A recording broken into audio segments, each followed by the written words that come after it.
Je vous souhaite à tous la bienvenue à l'église Momentum. Vous pouvez reprendre vos places. On est heureux de pouvoir être ensemble. Il y a aussi tous ceux qui nous rejoignent sur Internet. Est-ce qu'on peut les accueillir chaleureusement? Je suis heureux de pouvoir prêcher ce premier message de l'année après ce magnifique temps de louange, de pouvoir ensemble ouvrir la parole de Dieu parce que je crois que sa parole demeure éternellement. Est-ce que vous le croyez ça? Les années peuvent passer, la fleur peut éclore et un jour tomber, se faner, mais la parole de Dieu reste et demeure éternelle, avec des principes qui peuvent bouleverser, changer nos vies et nous aider à vivre pleinement ce que Dieu désire que nous puissions vivre dans nos vies. Alors que tous ceux qui le croient disent Amen et applaudissent ce Dieu magnifique qui veut nous faire vivre encore une année exceptionnelle. Alors, en tant que pasteur et avec toute l'équipe pastorale, avec mon épouse, nous vous souhaitons une merveilleuse et magnifique année. Est-ce que vous désirez vivre une magnifique année? À tous ceux qui sont là, à ceux qui sont derrière leur écran, vraiment, je vous souhaite de passer une magnifique année. Que la grâce de Dieu vous accompagne dans les 365 jours qu'il va y avoir devant nous. Que les plans et les projets de Dieu deviennent nos plans et nos projets. Que la volonté de Dieu qui est dans le ciel devienne sa volonté, que nous puissions l'accomplir ici-bas sur cette terre. Vraiment, vous savez, chaque année est porteuse, en règle générale, c'est ça, c'est pour ça qu'il y a toutes sortes de résolutions. Chaque nouvelle année est porteuse d'espoir, est porteuse de résolution, est porteuse de plein de choses extraordinaires. Mais si vous êtes sage, et je crois que vous l'êtes, et que vous avez un peu de vécu, et je pense que certains, vous avez du vécu, vous savez aussi bien que moi, mes amis, que ce n'est pas le fait de franchir une date qui nous fait rentrer dans une nouvelle dimension. Vous comprenez? Les années peuvent passer, il y en a pour vous, 2019 a été comme 2018 et comme 2017, etc. Et en fait, si on a un peu de sagesse et un peu d'intelligence, on sait que ce n'est pas le fait de passer du 31 décembre au 1er janvier ou de passer du, je sais pas moi, du 5 mars au 6 mars, ce n'est pas le fait de changer une journée qui fait que notre vie change. C'est ça la réalité. Et j'aimerais nous interpeller ce matin, moi le premier, à avoir cette notion et cette conscience. Qu'est-ce qui finalement est important? Est-ce que c'est de passer une nouvelle année ou plutôt de rentrer dans une nouvelle dimension? C'est quoi le plus important? C'est une nouvelle année ou une nouvelle dimension? On doit comprendre que Dieu travaille dans nos vies à travers des saisons. Il y a des saisons dans nos vies. Ceux qui sont un peu connaisseurs et familiers avec la parole de Dieu, on sait que dans la Bible, dans l'original, par exemple, le Nouveau Testament a été écrit en grec, il y a plusieurs mots pour définir le temps. Par exemple, il y a deux mots essentiels, c'est le mot kairos et le mot chronos. Le mot chronos, je l'ai mis sur une diapo. Le mot chronos, ça veut dire, c'est là où on tire chronomètre, chronologie, etc. Le mot chronos, ça veut dire le temps chronologique, le temps de notre calendrier. On était le 31 décembre 2018, nous sommes passés au 1er janvier 2019. Ça, c'est le temps chronos, c'est le temps qui passe, c'est janvier, février 2017, 2018, 2019. Et à l'intérieur de ce temps chronos, il y a ce qu'on appelle le temps kairos. Le temps kairos, ce sont des rendez-vous. Ce sont des temps fixés par Dieu, la saison voulue pour qu'arrivent les choses. Et on sait que ce qui change nos vies, c'est au-delà du temps chronos, la chronologie qui passe, c'est lorsque nous vivons des kairos, c'est-à-dire des temps fixés par Dieu, que nous avons une révélation de ce que Dieu veut faire, de ce que Dieu veut accomplir et que nous rentrons pleinement dans ce que Dieu a prévu. Mais pour ça, mes bien-aimés, il faut que au-delà du temps qui passe, on doit avoir une révélation de ce que Dieu veut faire et accomplir. C'est la révélation de ce que Dieu veut accomplir dans ma vie, dans la vie de mon foyer, dans mon ministère, dans mon service, dans mon appel, dans ma mission de vie, dans mon job, dans mon travail, dans mon business. C'est de comprendre ces choses-là, d'avoir cette révélation qui m'aide à aller plus loin. Regardez ce que la Bible dit. Quand il n'y a plus de révélation, et ça, peu importe le nombre des années qui passent, quand il n'y a plus de révélation divine, le peuple se laisse aller. Comprenez-vous? En fait, on a besoin d'une révélation pour rentrer dans une nouvelle dimension. Lorsque Pierre est dans une barque, c'est la tempête autour de lui, peut-être c'est la tempête pour certains en ce moment, et il est dans une barque, et là on a beau lui dire, tu sais, on vient de passer du 31 décembre au 1er janvier, lui il est dans sa barque avec d'autres amis, et c'est la tempête, pour lui ça change rien, c'est pas parce qu'on vient de changer au niveau du chronomètre que ça change quelque chose dans sa situation. Et là vient sur la mer Jésus qui marche et qui va dans leur direction, et la plupart des gens crient parce qu'ils pensent voir un fantôme, mais Pierre a une révélation, il croit que c'est Jésus, et parce que Pierre a eu cette révélation, Pierre a quitté sa barque et a commencé à vivre une nouvelle aventure. Il a commencé à marcher sur l'eau. Vous comprenez? C'est la révélation qui l'a amené dans une nouvelle dimension. Lorsque Moïse, qui était un meurtrier, il avait tué une personne, il a dû s'enfuir, il s'est retrouvé dans un désert, 40 ans dans un désert, et là au milieu de son désert, il va avoir une révélation, ce buisson ardent qui brûle sans se consumer. Et lorsque Moïse a eu cette révélation, il est rentré dans une nouvelle dimension et Moïse est devenu le libérateur pour le peuple d'Israël. Comprenez-vous? Lorsque Saul de Tarse, qui était un meurtrier, lorsque Saul respirait le meurtre et la menace, et qu'il jetait les chrétiens en prison, et tout ça c'était bien légal, et il détruisait l'église, littéralement. Et un jour, alors qu'il est en route pour Damas, il va avoir sur le chemin de Damas une révélation, une lumière qui va briller. Saul de Tarse va réaliser qu'il persécute Jésus, et cette révélation va l'amener à rentrer dans une nouvelle dimension. Saul de Tarse, le destructeur d'église, va devenir le grand apôtre Paul, le fondateur d'église. Comprenez-vous? Au-delà de changer d'année, ce que nous avons besoin, c'est d'avoir une fraîche révélation de ce que Dieu va accomplir, et cette révélation va nous amener à rentrer dans une nouvelle dimension. Et c'est ça qui est important. Ce qui est important n'est pas de changer d'année, de rentrer dans une nouvelle année. Ce qui est important, c'est de rentrer dans une nouvelle dimension de ce que Dieu veut faire pour nous. Alors, en ce début d'année, on va débuter une nouvelle série de messages que j'ai intitulé « Fondation pour une nouvelle dimension ». Que nous puissions poser les fondations, mais une fondation spéciale. Une fondation qui va nous amener à avoir cette révélation, qui va nous propulser dans cette dimension pour ainsi accomplir ce que Dieu a prévu pour nous. Pour que nous puissions littéralement changer de paradigme. Vous savez ce qu'est le paradigme ? C'est quoi un paradigme? Alors, il y a plusieurs définitions sur ce qu'est un paradigme. J'ai regardé plusieurs, que ce soit scientifique, que ce soit médecin, coaching, psychologique, etc. Et il y a plusieurs définitions sur le paradigme, et j'ai trouvé une définition que je trouve extrêmement intéressante et que j'aimerais vous lire. Regardez ce qu'est un paradigme. Un paradigme est une croyance que l'on prend pour la vérité, au point qu'elle surdétermine notre façon de penser. Et des moments, nous sommes bloqués dans un paradigme et nous ne pouvons pas aller plus loin parce que nous sommes convaincus de certaines choses. Et tant que Dieu ne vient pas nous donner une révélation comme Moïse dans son désert, comme Pierre dans sa barque, comme Saul de Tarse dans sa folie, tant que nous sommes bloqués dans un paradigme et que nous n'avons pas une fraîche révélation, nous ne pouvons pas passer à une étape supérieure. Je vous donne un exemple très simple, vous allez vraiment très très facile à comprendre, vraiment pour vous donner une image claire sur ce qu'est un paradigme. Imaginez avec moi, ok? Vous avez un peu d'imagination? Imaginez avec moi, vous êtes dans, je sais pas, le tram ou le métro ou le train, etc. Peu importe. Vous rentrez, vous êtes dans un wagon. Et là, vous êtes assis au milieu de l'après-midi et vous êtes 5 ou 6, ok? 6 avec vous, on va dire.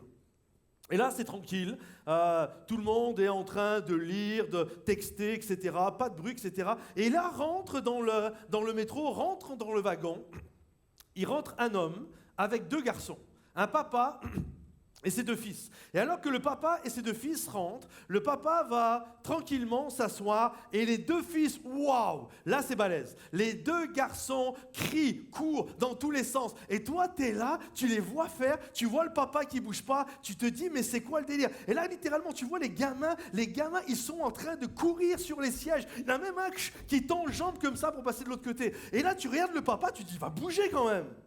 Non, le papa bouge pas. Et là, tu vois les gamins qui courent. Et là, dans ta tête, tu as envie de faire un croche-patte à un gamin, mais tu n'oses pas trop quand même. Et là, tu regardes le père et tu te dis, mais... Et qu'est-ce que vous dites dans vos têtes quand c'est comme ça?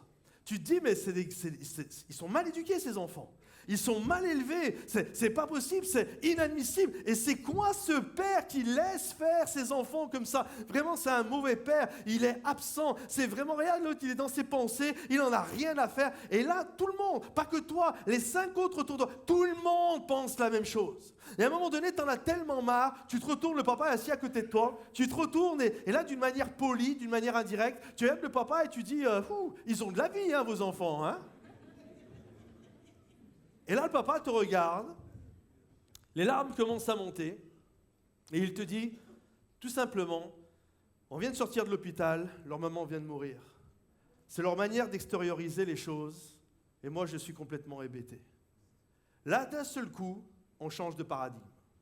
D'un seul coup, alors que tout le monde dans le tram pensait que c'était des mal-éduqués, que c'était un mauvais papa, d'un seul coup, parce que j'ai une révélation de quelque chose, d'un seul coup, ma colère laisse place à la compassion. Je commence à comprendre, à la compréhension, à tout ce qui est en train de passer. Vous comprenez? C'est ça, changer de paradigme. J'ai mes idées, je pense que c'est comme ça, je suis bloqué dans une situation, et d'un seul coup, il y a une parole, il y a une révélation, il y a quelque chose, une explication qui arrive, et d'un seul coup, boum, je passe à la nouvelle étape. C'est ça, changer de paradigme. Alors j'aimerais, j'ai pris un temps pour présenter cette série de messages, mais ce que j'aimerais à travers cette série d'enseignements, de fondation, afin de passer dans une nouvelle dimension, c'est de regarder les ingrédients qui composent cette fondation pour nous faire changer de paradigme, pour nous aider à aller plus loin avec Dieu. Vous savez qu'une fondation, la fondation, par exemple, d'une maison, une dalle d'une maison, elle va être composée de plusieurs choses. Il y a du sable, il y a du ciment, il y a du gravier, il y a de la ferraille. La fondation n'est pas faite que d'une seule chose. Il y a plusieurs choses qui permettent d'établir une bonne dalle, une bonne fondation sur lesquelles on va ériger des murs et un toit. Et j'aimerais regarder aujourd'hui un des ingrédients. Et le titre de mon message d'aujourd'hui est le suivant. L'ingrédient oublié pour une bonne fondation. L'ingrédient oublié pour une bonne fondation. Laissez-moi vous poser une question et aidez-moi, n'hésitez pas. Quel est à votre avis l'ingrédient souvent que nous oublions pour avoir une bonne fondation qui va nous aider à aller de l'avant? Aidez-moi, allez-y. De l'eau? Ok, là je parle d'un point de vue pour aller de l'avant, quoi. Je ne parle pas de la dalle en béton. Je sais qu'il faut aussi de l'eau. Et aidez-moi. Donnez-moi des ingrédients. L'amour, c'est un bon ingrédient. D'autres ingrédients? La patience, la prière, le courage, ça c'est un bon ingrédient ça. La sagesse, la foi, la communication, la force, l'espérance, l'obéissance, s'abandonner. Tout ce que vous avez dit est juste génial, ça pourrait être des ingrédients, ça donne des pistes aux prédicateurs à tous les prédicateurs qui sont là pour peut-être des prochains messages, mais c'est l'ingrédient souvent oublié, celui que je vais vous parler, et il a été oublié. Et pourtant, c'est un des ingrédients, lequel vous dites? L'écoute, la prière, non, c'est pas ça. Même si tout ça, c'est bien qu'on s'entende bien. C'est quoi? Là, vous voulez plus vous arrêter. On va le trouver, le truc, hein. La quoi, la parole? La compassion? Le plat? Ah, le plan! C'est bon, ça aussi. Non, vous l'avez oublié, c'est l'ingrédient oublié. La bonté. Non, j'y vais, je continue maintenant. On veut la voir. Non. L'ingrédient souvent oublié, c'est l'attention. C'est l'attention. Et vous allez voir que c'est un ingrédient extrêmement important pour aller de l'avant. L'attention est un ingrédient d'une grande valeur. Premièrement, l'attention est un ingrédient d'une grande valeur que les gens se laissent facilement voler. La plupart des gens, parce qu'on n'y fait pas attention, parce que c'est l'ingrédient oublié, la plupart des gens que nous sommes, moi le premier, chacun, c'est quelque chose. Et l'ennemi, une des premières choses qu'il essaye de faire, c'est de nous voler, de capter notre attention pour que nous ne soyons plus attentifs à ce que Dieu veut faire dans notre vie. Et regardez ce que Jésus va dire. Faites attention Et portez attention. Au Québec, on disait, c'est de l'anglicisme, c'est elle focus. Sois focus dans ce que tu fais. C'est exactement la même chose. Faites attention que personne ne vous séduise. Ou en d'autres termes, qu'une personne vienne capter votre attention dans un mauvais but. Et souvent, les amis, on se fait voler notre attention. Il y a un ennemi qui est là et qui fait tout pour voler notre attention. Le psaume 90, il est celui qui te délivre du filet de l'oiseleur. Comprenez ceci, il y a un ennemi qui nous tend des pièges. De la même manière, quand vous allez à la pêche, quand vous faites toutes sortes de pièges, qu'est-ce que vous faites? Vous mettez toujours un appât.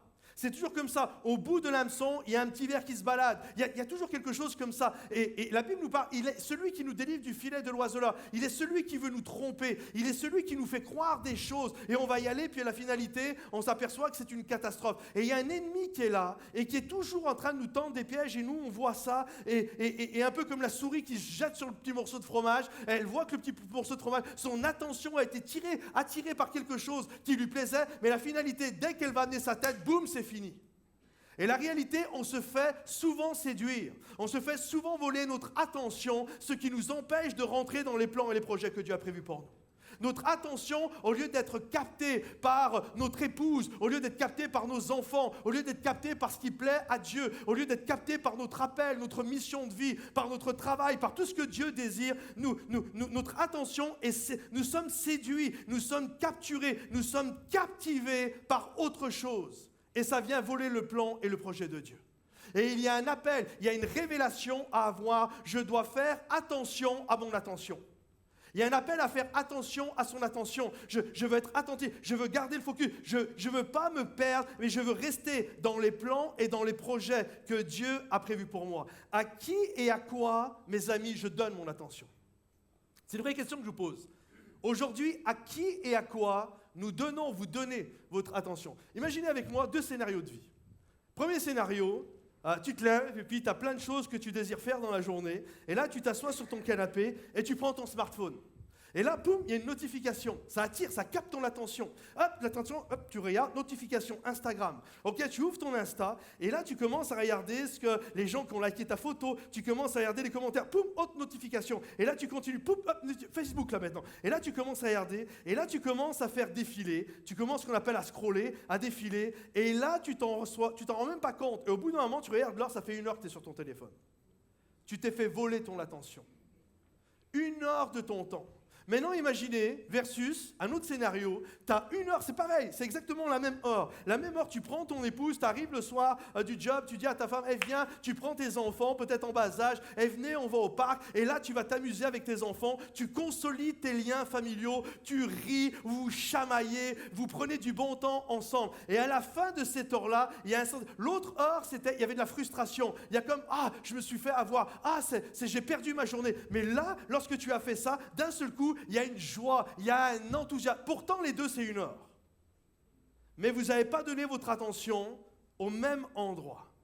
Et il y a un appel à réaliser d'une révélation de ce qu'est la puissance de l'attention. Là où je porte mon attention, est-ce que je porte mon attention sur mon épouse ou sur une autre femme, sur mon mari ou sur un autre gars, sur mes enfants ou sur toutes sortes de choses qui sont complètement futiles dans la vie? Est-ce que je porte mon attention sur ce que Dieu veut faire et accomplir dans ma vie ou est-ce que je porte mon attention sur d'autres choses? L'attention, c'est tellement quelque chose d'important. Si vous êtes là ce matin, c'est parce que vous avez décidé de porter votre attention sur la plus belle chose qui soit, sur la présence de Dieu, sur la louange, sur l'adoration et sur la Bible, sur ce que Dieu désire nous dire et nous amener à aller encore plus loin.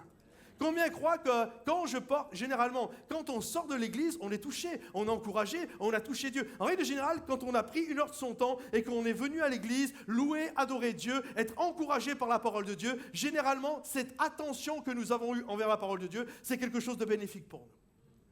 Et il y a parfois, nous fixons notre attention sur des choses qui vont être néfastes. Et c'est tellement important d'avoir cette notion. Écoutez bien, le temps, ça vous pouvez l'écrire en lettres d'or. Le temps, ce n'est pas de l'argent, c'est de la vie. Les gens pensent que souvent on entend ce dicton, le temps c'est de l'argent. Non, c'est faux. Le temps, ce n'est pas de l'argent. Le temps, c'est de la vie. L'argent fluctue, les amis. Un jour, tu as de l'argent, un jour, tu n'en as pas.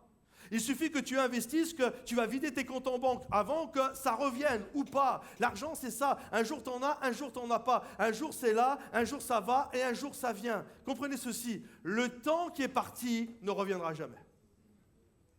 Le temps qui est parti ne reviendra jamais. Tous vos ratés de 2019, tous les moments où vous êtes laissé séduire par cet ennemi, cet oiseleur qui vous a tendu des pièges, plutôt que de passer du temps avec Dieu, plutôt que de passer du temps à vous occuper de votre épouse, de vous occuper de vos enfants, de vous occuper des choses du royaume de Dieu. À chaque fois que vous êtes laissé, le voleur est là, il perce et il dérobe. À chaque fois que vous êtes laissé capter votre attention, vous êtes laissé séduire en 2019, ça ne reviendra pas. La seule chose que l'on peut faire aujourd'hui, c'est de dire, maintenant j'en ai conscience, j'ai cette révélation, alors je prends la décision qu'en 2020, je vais mettre des choses en place afin que l'ennemi ne vienne plus voler ce que je veux donner à ma femme, à mes enfants et à mon Dieu. Comprenez-vous? C'est ça qui est important. C'est ça qui est important. Quand des moments j'entends des gens, imaginez un papa qui va voir, il a abandonné son enfant, il n'a fait aucun cas de lui, et puis à l'âge de 30 ans, il retourne voir son fils. Maintenant, il a 30 ans. Il lui dit, on va rattraper le temps. Tu rattraperas jamais rien. C'est faux, c'est terminé. Le gars, c'est pas parce que maintenant, il a 30 ans. Il ne va pas revenir comme un petit enfant pour que tu puisses lui faire ses devoirs et son bain. C'est fini, l'adolescence, elle est passée. Ce que tu peux faire, par contre, c'est de dire, j'ai été absent. Tu n'as pas eu mon attention les 30 premières années de ta vie. J'aimerais te dire, maintenant, je vais te donner toute mon attention. Mais on ne peut pas rattraper. On ne peut pas. Ce qui est passé est passé. 2019, 100 €, tu peux l'avoir sur ton compte, ça peut partir et ça peut revenir. 2019, tu l'as eu qu'une seule fois dans ta vie dans ton compte. Et il ne reviendra plus jamais. C'est pour ça que c'est important de dire, je veux avoir cette révélation et je veux que 2020, je veux prendre leçon de mon passé afin que 2020, mon attention soit portée sur les bonnes choses, que je puisse avoir le focus, que je puisse focaliser sur les bonnes choses afin de vivre ce que Dieu a prévu pour moi. Ce qui est réel maintenant, c'est que désormais, je vais donner toute mon attention pour mon roi. Actuellement, écoutez bien, j'ai fait des recherches très intéressantes, je vais vous en livrer quelques-unes. Actuellement, les grandes firmes se livrent une guerre. Ils se battent pour obtenir votre attention. Nous sommes dans une économie de l'attention. Vous en doutez? Vous en doutez? Regardez les gens autour de vous, comment tout le monde est sur son téléphone. Vous avez regardé? C'est impressionnant. Il y a ce qu'on appelle le GAFA. C'est quoi le GAFA? C'est Google, Amazon, Facebook, Apple. Le GAFA, Google, Amazon, Facebook, Apple, ils payent, écoutez bien, ils payent ils ont des gars, chacun sur leur comité de stratégie, et c'est littéralement, c'est pour capter l'attention. Et ils payent des gens des centaines de milliers, si ce n'est pas des millions de dollars. Ils payent ces gens-là qui toute la journée sont dans une pièce, les gars de Facebook toute la journée sont dans une pièce, et leur seule obsession c'est comment capter l'intérêt des gens. Pareil pour Google, pareil pour Amazon, pareil pour n'importe lequel, Apple, etc. Ils passent, c'est des gars ou des femmes qui ont des cerveaux à 25 étages. Vous et moi réunis, on ne fait pas le poids. Vraiment, toute la journée, c'est ça leur job. C'est comment je vais capter leur attention. Vous imaginez, nous quand l'église, on a aussi Facebook, Insta et des choses comme ça. Hein, et nous quand on fait un comité là-dessus de 2 heures, c'est une fois tous les 4 mois. Et puis c'est gratis. Eux, c'est toute la journée, c'est 24 heures sur 24. Tu as des gens nuit et jour. Ils pensent, ils réfléchissent. C'est des centaines de milliers de dollars qui sont investis sur comment capter votre attention. Et ils mettent en place toutes sortes de techniques, de méthodologies. Par exemple, tout à l'heure, je parlais des notifications. Tac, c'est un truc qui vient capter ton attention. Comprenez? Vous avez remarqué, par exemple, quand vous êtes sur peu importe l'application, Insta ou Facebook, n'importe, vous avez ce qu'on appelle le scroll. Ça, c'est une méthode qui a été développée où tu peux défiler à l'infini. Autrefois, tu lisais ton journal, quand tu arrivais au bout de ton article, c'était fini. Là, en fait, tu peux faire ça non-stop. On peut te laisser le matin à tes toilettes à 8h du matin, on revient à 20h le soir, tu es encore en train de faire comme ça. Vous comprenez? C'est toutes des techniques qui ont été inventées par des gens qui réfléchissent non-stop sur comment capter votre attention. Et pendant ce temps-là, tu ne vis pas la vraie vie avec les vrais gens, avec ta vraie femme, avec tes vrais enfants et avec ton vrai Dieu. Et il y a cette notion de je ne veux plus me faire voler mon attention. Je veux regarder. Regardez, selon un rapport du Global Web Index, nous passons en moyenne 2 heures par jour sur les réseaux sociaux. 2 heures. Et 3h35 sur nos smartphones, parce qu'on travaille aussi sur les smartphones. Hein. Il y a le GPS, il y a les mails, il y a plein de choses. Mais 2 heures sur les réseaux sociaux. Et les utilisateurs de téléphone consultent leur appareil en moyenne toutes les 7 minutes 30. Peut-être depuis tout à l'heure que je parle, il y en a, vous avez déjà regardé votre téléphone, vous l'avez pris. Il y en a, je vous ai vu. Vous comprenez? Et en moyenne, les gens regardent et consultent leur téléphone toutes les 7 minutes 30. Ça, c'est devenu un truc, tu ne sais pas pourquoi tu le fais, mais tu le fais. Tu regardes. Et qu'on s'entende bien, j'ai un smartphone, j'ai Facebook, j'ai Insta, j'ai YouTube, j'ai Netflix. Hein.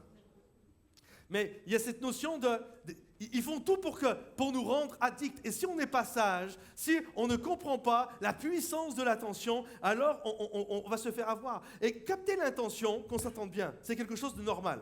Tout le monde ici veut capter l'attention. Par exemple, moi, quand j'ai appris à prêcher, je me souviens, dans un de mes cours, quand on faisait l'introduction, notre prof nous disait que l'introduction servait, et il nous disait ceci, il nous disait, ne prenez jamais pour acquis l'attention des gens. Captez leur intérêt. Ne prenez jamais pour acquis leur attention. Et quand tu es prédicateur, tu veux avoir l'attention. C'est pour ça qu'on n'aime pas quand les téléphones sonnent, quand les gens se lèvent, vont à gauche, à droite, parce qu'on veut l'attention des gens. Et on est tous comme ça. Le jour où tu es amoureux, tu veux capter l'attention de celle que tu aimes. Tu fais tout, tu lui dis « Ah, je suis là, j'existe », vous comprenez ? Pareil, quand tu es un employé, que tu veux gravir les échelons, tu veux capter l'intérêt de tes supérieurs. Si tu as un business, une entreprise de maçonnerie, on est à Bordeaux du vin ou je ne sais quoi, tu vas tout faire pour capter l'intérêt de futurs clients potentiels. Comprenez-vous ? C'est normal de vouloir capter l'intérêt. Mais le problème, c'est que souvent, nous-mêmes, on est hameçonné, je ne sais pas comment on peut dire, là, attrapé, on se fait avoir. Et il n'y a rien de mauvais tout est pur pour celui qui est pur. Mais on se fait avoir, et au lieu de passer 5-10 minutes sur quelque chose, on se fait voler toute notre attention. Et au bout d'1 heure, 2 heures, est-ce que d'ailleurs vous avez noté un peu la différence de sentiment que vous avez quand vous donnez consciemment votre attention en disant « Ok, je donne consciemment » ou quand on te l'a prise par toutes sortes de méthodologies assez sulfureuses. Ce n'est pas le même ressenti que tu as à l'intérieur de toi. Et il y a cette notion, il y a des gens partout. Aujourd'hui, c'est la guerre à celui qui aura plus l'attention. Juste pour vous dire, moi en tant que prédicateur, je me souviens, j'avais lu ça, c'est quand même assez hallucinant. Celui qu'on appelait au 19e siècle le prince, Charles Spurgeon, c'est un anglais, le prince des prédicateurs, à l'époque, hein, c'est pas une blague ce que je vous dis. À l'époque, vous savez comment il prêchait le gars ? Cet homme, ce pasteur, Charles Spurgeon, le prince des prédicateurs, le meilleur prédicateur de la terre, vous savez comment il prêchait ? Il prêchait en lisant son message. C'est-à-dire qu'il prenait son message et il lisait.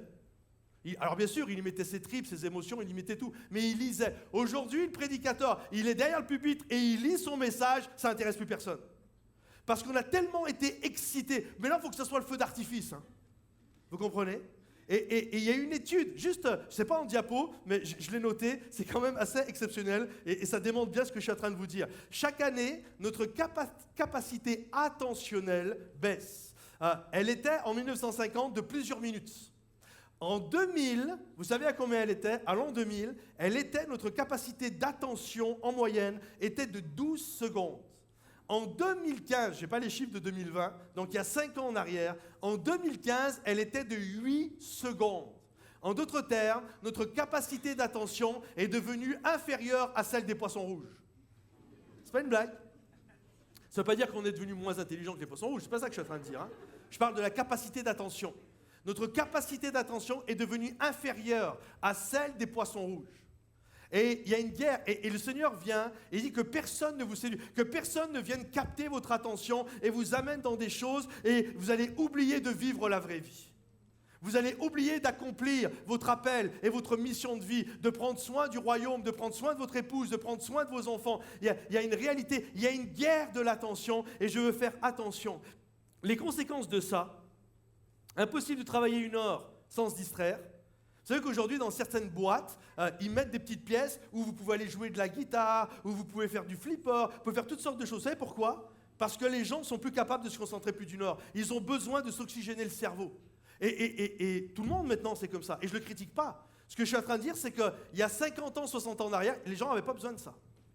Ils arrivaient à rester focus, à avoir l'attention toute la journée. Aujourd'hui, nous, on est obligés d'avoir toutes ces choses-là. Impossible de lire 10 minutes sans passer à autre chose. Impossible d'écouter quelqu'un sans détourner le regard.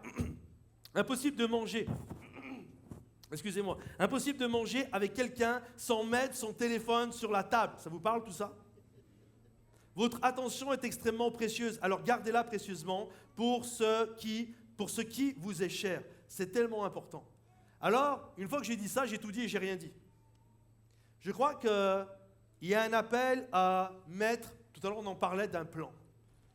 Moi je sais que par exemple mon téléphone, parce que je suis comme vous, hein, moi aussi ça m'est arrivé de passer 1 heure sur Facebook, hein, alors que je voulais juste y aller 3 secondes. Ça m'est arrivé de passer 2 heures sur plein d'autres choses, et alors que à naviguer à gauche, à droite, et Netflix et ceci et cela, alors que j'allais juste... Et tout ça c'est pas mauvais, c'est juste qu'il faut le cadrer, pour que l'ennemi ne vienne pas voler ce que Dieu a prévu pour nous. Moi, par exemple, je sais que mon téléphone, maintenant, il est dans le salon la nuit. Il n'est plus sur ma table de nuit. Vous comprenez? Et c'est toutes sortes de choses de dire, mais tiens, je passe 15 minutes dans la journée, le matin, je regarde mes mails, je regarde mes notifications, et peut-être 15 minutes le soir. 2 heures par jour, les amis, sur les réseaux sociaux, j'ai fait le calcul. 365 jours, ça fait plus de 730 heures à peu près. 730 heures, quand on sait qu'on travaille dans un mois environ 135 heures ou 140 heures, quelque chose comme ça, ça représente 5 mois de travail à temps plein. Ça fait bizarre en disant ça quand même. Hein, 5 mois de travail à temps plein. Si vous y passez qu'une demi-heure, vous gagnez 4 mois. Vous gagnez 4 mois. Je viens de vous faire gagner 4 mois, les amis. 4 mois! Vous imaginez 4 mois à t'occuper de plus de ta femme. Et toutes les femmes disent Amen. 4 mois à t'occuper plus de tes enfants. Il y a une qui a crié fort Amen. 4 mois à étudier plus la parole de Dieu. 4 mois. Vous savez quand j'ai pas le temps. Et on passe 700 heures là-dessus, les amis. Donc il y a une notion, et là je parle juste de ça. Et je le dis, je veux culpabiliser personne. J'ai tout, hein, j'ai Netflix, j'ai Facebook, j'ai Instagram. Mais c'est juste de dire que personne ne vous séduise. Il est celui qui te délivre du filet de l'oiseleur. Il y a toujours un appât, il y a toujours un piège. Il y a une guerre pour capter et capturer votre attention. Alors j'espère que vous êtes avec moi. Je ne me laisserai plus avoir et je vais mettre en place des routines pour aller de l'avant. Et deuxièmement, l'intro et le premier mot est assez long. Le 2 et le 3 vont aller vite, ne vous inquiétez pas. Deuxièmement, vous faites grandir, écoutez bien, ça c'est fort. Vous faites grandir ce que vous arrosez d'attention. En fait, ce que tu arroses d'attention va grandir. Regardez, car là où est ton trésor, là aussi sera ton cœur. L'œil est la lampe du corps. Si ton œil est en bon état, tout ton cœur sera éclairé. Mais si ton œil est en mauvais état, si ton œil est toujours capté et attiré, son attention est toujours sur des choses ténébreuses, alors tout ton cœur sera dans les ténèbres. Si donc la lumière qui est en toi est ténèbres, combien seront grandes tes ténèbres? Ce que tu vas arroser littéralement d'attention, c'est ce que tu vas faire grandir. Vous savez, l'attention, c'est comme une bûche. Écoutez bien, c'est comme une bûche. Imaginez, il y a un feu, il y a plusieurs feux.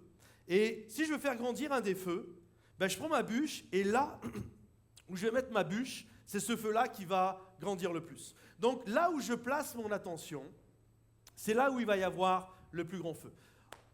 On va faire un essai, ok? Vous êtes capable de vous concentrer 10 secondes? On n'est pas des poissons rouges quand même. Vous êtes capable de vous concentrer 10 secondes? Ok. Faites ça avec moi. Il n'y a rien de bizarre. Je vous demande de vous concentrer. Je vous demande de regarder. Excusez-moi. Je vous demande de regarder un instant pendant 7-8 secondes. Regardez votre pied droit. Regardez votre pied droit et concentrez-vous sur votre pied droit. Vous le concentrez? Allez, 1, 2. Vous regardez bien votre pied droit. Vous concentrez dessus. Ok? Alors, maintenant, vous pouvez relever la tête. C'est bon. C'est pas 10 secondes. Et combien ont ressenti leur pied droit quand ils sont concentrés dessus? Levez la main tous ceux qui ont ressenti. Là, j'ai capté mon pied droit. Allez-y. Personne n'a ressenti son pied droit? C'est une blague. C'est une blague, s'il vous plaît. Ok? Quand je me concentre, et c'est parce que c'était 3 secondes si vous ne l'avez pas senti. À la maison, faites-le 10 secondes, tu regardes ton pied, vraiment tu te concentres dessus, c'est obligé. Si tu te concentres sur ton pied, au bout d'un moment tu vas le ressentir. Vous savez pourquoi? Parce que ce que j'arrose d'attention, c'est ce que je ressens. Et c'est tellement important. Si tu places ton attention sur les douleurs que tu as dans ta vie, c'est ce que tu vas ressentir. Plus je suis attentif à mes peines, plus je suis attentif à mes douleurs, plus je suis attentif à ce que j'ai raté, plus je suis attentif à ce qui m'a fait souffrir, et plus je vais ressentir la douleur. C'est automatique. plus je suis attentif à une douleur, si j'ai mal quelque part, et ça on le sait, tout le monde vous le dira, plus j'y pense et plus j'ai mal. Mais si je place mon attention plus sur la grâce de Dieu, ce que Dieu veut faire, ce que Dieu est capable d'accomplir, alors c'est d'un seul coup, je suis en train d'arroser, mon attention est sur la puissance de Dieu, sur la présence de Dieu, sur la grâce de Dieu, sur tout ce qu'il veut accomplir. Donc c'est une vraie question. Sur quoi ta petite bûche là de l'attention, où est-ce que tu es en train de la placer? C'est tellement important de dire, tiens, je la place à tel endroit ou tel endroit. C'est pourquoi faites attention à qui et à quoi vous donnez votre attention. Sachant que c'est une ressource extrêmement précieuse, l'attention permet de filtrer ce sur quoi nous concentrer parmi énormément de stimuli. Il y a plein de stimuli qui sont autour de nous. Il peut y avoir les journaux, il peut y avoir des ragots, il peut y avoir toutes sortes de stimulations autour de nous. Et toutes ces choses-là viennent capter notre attention et peuvent nous amener à déprimer, peuvent nous amener à souffrir, peuvent nous amener à rater notre vie. Mais si je prends la bûche de mon attention et je la mets dans les flammes de la présence de Dieu, les bonnes fréquentations, des bons livres qui m'encouragent et qui m'exhortent, dans l'étude de la parole de Dieu, dans la prière, dans la louange, dans l'adoration, là où je vais placer, il y a plein de stimulations autour de moi, mais où je vais mettre mon attention, ça va changer ma vie. Et si je veux rentrer dans une nouvelle dimension, il y a un appel, c'est une révélation que l'on doit avoir, les amis. Il y a un appel à dire, je ne me ferai... Il y a un voleur, il y a un oiseleur qui me tend des pièges, qui me met des appâts, qui veut capter mon attention et qui m'empêche de vivre ma vraie vie, celle que Dieu a prévue avec lui, avec mon épouse, avec mes enfants. Et tout le monde en souffre. Moi, le premier, je vais en souffrir. Ma femme en souffre. Mes enfants en souffrent. Dieu en souffre. Mais je décide maintenant, au milieu de toutes ces stimulations-là, je vais prendre des choses, je vais faire un plan, je vais réfléchir avec ma femme, je vais réfléchir avec Dieu, je vais réfléchir dans la prière, à travers la lecture de la Bible, je vais mettre un plan en place pour que mon attention, parce que je peux avoir tous les meilleurs vœux du monde, 2020 sera comme 2019 si je ne change pas mon attention. Mais maintenant, je veux mettre le focus au bon endroit afin de vivre ce que Dieu a prévu pour ma vie et que tous ceux qui le désirent disent Amen et applaudissent bien fort.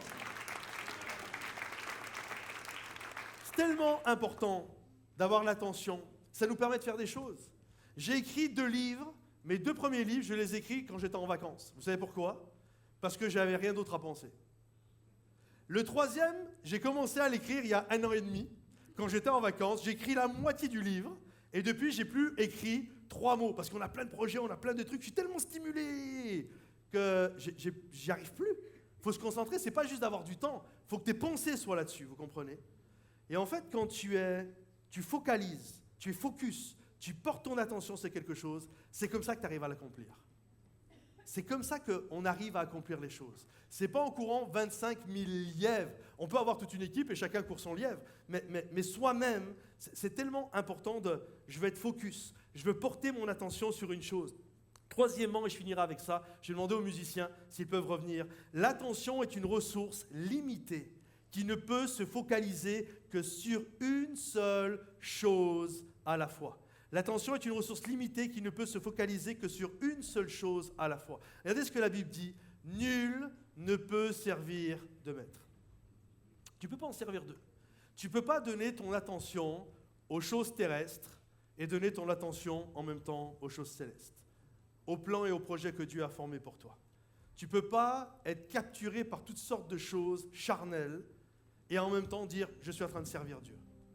En fait, on est monotache. Vous savez, il y a un livre que j'aime bien, que j'ai lu. Il y a plein de choses qui sont extraordinaires dedans, magnifiques, pour se comprendre entre hommes et femmes. C'est les hommes viennent de Mars et les femmes viennent de Vénus. Vous avez déjà entendu ou lu ou vu le spectacle de ça?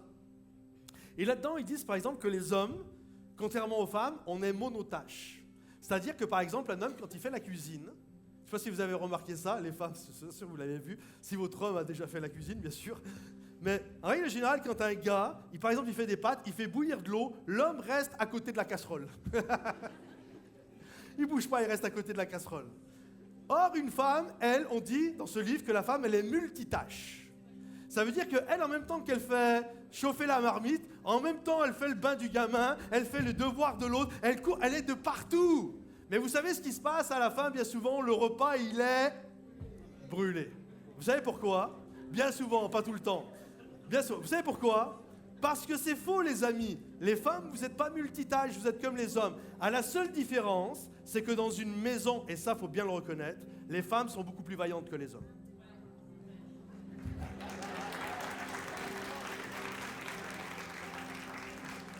Mais la réalité, si on veut être efficace, on doit être monotâche.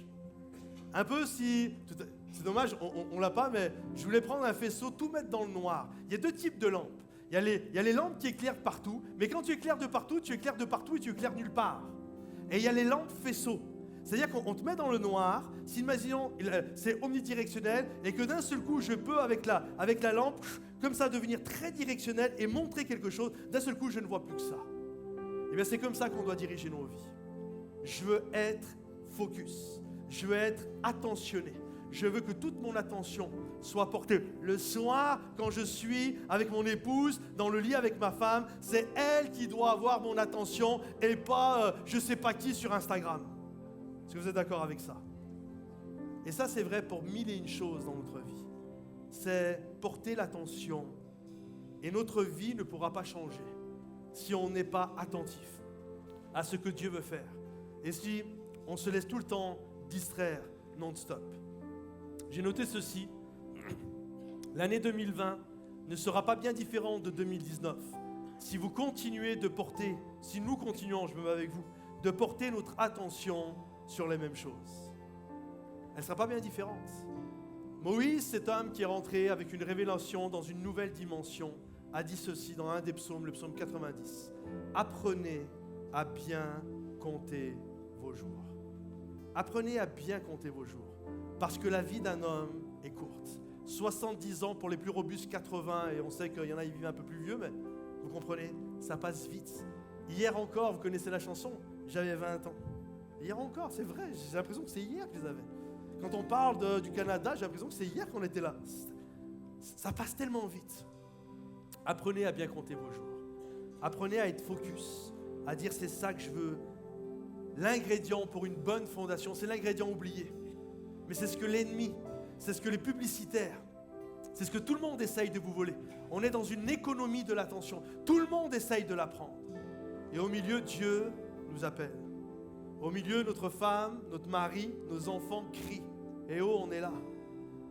Alors je veux que cette année, qu'elle soit déclarée comme je vais porter mon attention sur ce que Dieu désire et sur ce qui va me faire passer dans une nouvelle dimension. Parce que ce qui est important, ce n'est pas d'une nouvelle année. Ce n'est pas de rentrer dans une nouvelle année. C'est de rentrer dans une nouvelle dimension et que tous ceux qui le croient disent Amen et applaudissent le roi des rois. Est-ce qu'on peut tous se lever à notre place? Si on peut tous se lever juste là. Et j'aimerais faire une prière avant de laisser à Dan, toute l'équipe. J'aimerais qu'on puisse faire une prière et j'aimerais la faire. J'aimerais juste que vous puissiez répéter après moi. Tous avec foi et conviction. Seigneur Jésus, on vient devant toi. En cette année 2020, nous voulons te donner notre attention. Nous ne voulons plus nous laisser voler et être pris par le filet de l'oiseleur, être séduits par toutes sortes de choses.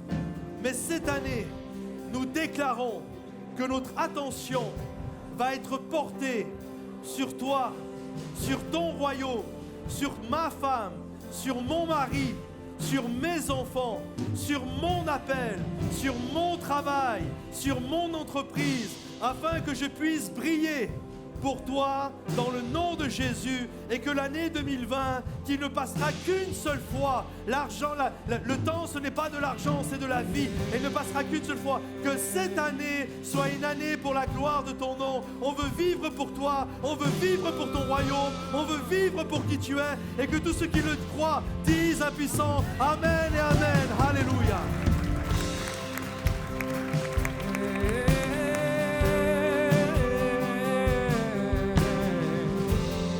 On va déclarer ensemble cette prière. Seigneur, tu es toujours là. Seigneur, même si je frappe le vent, Seigneur mon Dieu, je m'agite dans tous les sens. Seigneur, toi tu m'attends, Seigneur mon Dieu, tu veilles sur moi. Tu m'attends, Seigneur mon Dieu. Mais ce matin, je veux prendre la décision que je ne vis que pour toi pendant toute cette année 2020. Je choisis de te suivre, je ne vis plus pour moi, Seigneur mon Dieu. Alléluia, chantons ensemble. Je ne vis, déclare-le. Je ne vis que pour toi. Je choisis de te suivre. Je ne vis plus pour moi. Sans relâcher ici-bas. Je ne vis que pour toi.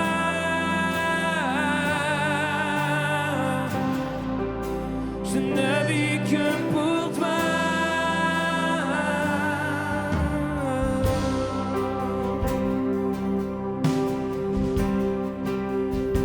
Mon cœur s'agitait. Mon cœur s'agitait. Tu restais dans le silence. Je frappais le vent. Tu veillais avec patience. Je me lâchais prise. Oh, viens briser. Je deviens meilleur. Quand je m'abandonne, je ne vis que pour toi.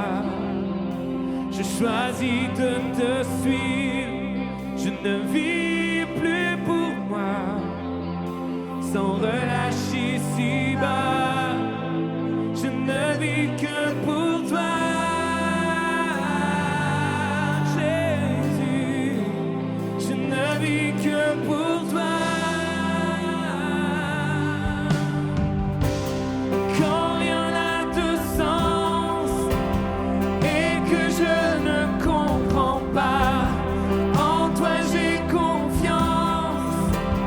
Tu promets d'être avec moi. Au son de ta voix, je traverserai les flots. Je t'obéirai. Oui, je m'abandonne. Je ne vis que pour toi. J'ai choisi de te suivre. Je ne vis plus pour moi. Sans relâcher ici-bas. Je ne vis que pour toi. Je ne vis que pour toi. J'ai choisi de te suivre. Je ne vis plus pour moi. Sans relâcher ici-bas. Je ne vis que pour toi.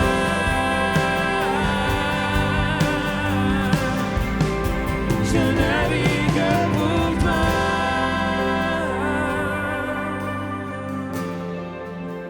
Mon cœur est à toi. Mon cœur est à toi. Mon cœur est à toi. Pour l'éternité. Mon cœur est à toi. Mon cœur est à toi. Mon cœur est à toi. Pour l'éternité. Mon cœur est à toi. Mon cœur est à toi. Mon cœur est à toi. Pour l'éternité. Mon cœur est à toi. Mon cœur est à toi. Mon cœur est à toi. Pour l'éternité. Je ne vis que pour toi. J'ai choisi de te suivre. Je ne vis plus pour moi. Sans relâcher ici-bas. Je ne vis que pour